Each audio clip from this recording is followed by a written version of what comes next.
Hello, everyone. Welcome to our WLUK YouTube one-on-one series with former Packers fullback John Kuhn. John, you're in LA. Not the prettiest win, but a win's always better than a loss, right? Yeah, good business trip for the Greenbay Packers. Go out there and get their victory. And, you know, some people like to say in the regular season, winning football games where you don't play your best ball, that's very advantageous. Now they can go and they can look at the tape. They can see Jordan Love, the mistake that he made with the pick six, some of the drops by the wide receiver, some of the penalties still that this football team has been putting out there, and the defense try and get that shirt up some more. And as they move along, if they can start putting better games together, complete games, offense, defense, special teams, learning while getting victories, that's a good team rolling. It seems like Matt LaFleur is not happy at all with the penalties. How do you get that fixed? Because he said it's the worst he's had in his coaching career. Nobody's happy with penalties. Penalties are drive killers and drive extenders. You get them on offense and you're done. It can literally end an offensive drive for you. And on the defensive side, you can shut the team down and give them a first down with a penalty, set them up for scoring opportunities. So it's definitely something that you got to nip in the bud. And it's something that if you got a physical penalty, something that happens throughout the course of a play, you might be able to live with it. But stuff that happens, pre-snaps, false starts, offsides, illegal formations, delay of games, you cannot have those. Those are unacceptable. All right, let's get to the good. Xavier McKinney is better than good. He is unbelievable. You played with Charles Woodson, one of the best to ever do it at that position. Is he close to him?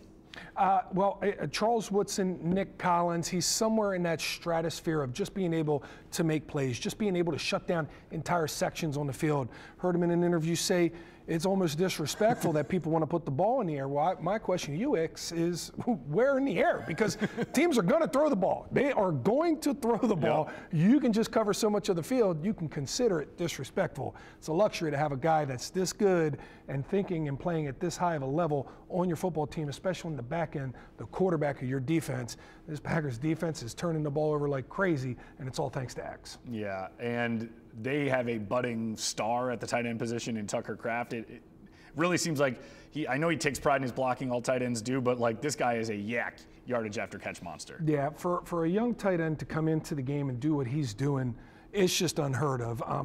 We think about his touchdowns when he catches the ball and he runs really fast and he stiff arms people and he looks really mean.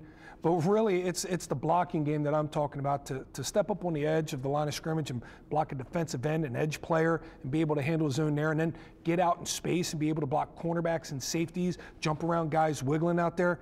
That's a very difficult thing to do. It normally takes two different types of bodies to achieve both of those things. Not with Tucker Kraft. He can really do it all from that position, and he impacts the game every single play he's in, whether he touches the ball or not. Phenomenal player. Yeah, really, you can only say that about Jordan Love in the way he's doing. It seems like Romeo Doubs is going to be back from the Cardinals game based on what Matt LaFleur said on Monday. How awkward a situation is this for those inside that locker room? Well, I think it's awkward for Rome. It's probably awkward for, whoever disagreed with Rome, or there's definitely a disagreeing in opinions there, whether it's Matt LaFleur, whether it's other players, whether it's offensive coaching staff.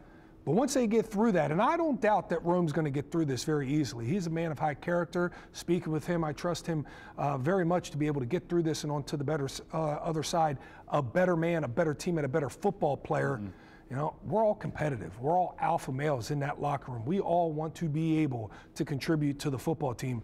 It's trying to do it in a way that is conducive to winning as a team, and that's what Matt LaFleur had to put his foot down this week to ensure happens. Yeah, absolutely. Now looking forward to the Arizona Cardinals, a team they do not play very often. You saw the Rams 5 times in 5 years. This is a team you've seen twice in 8 years.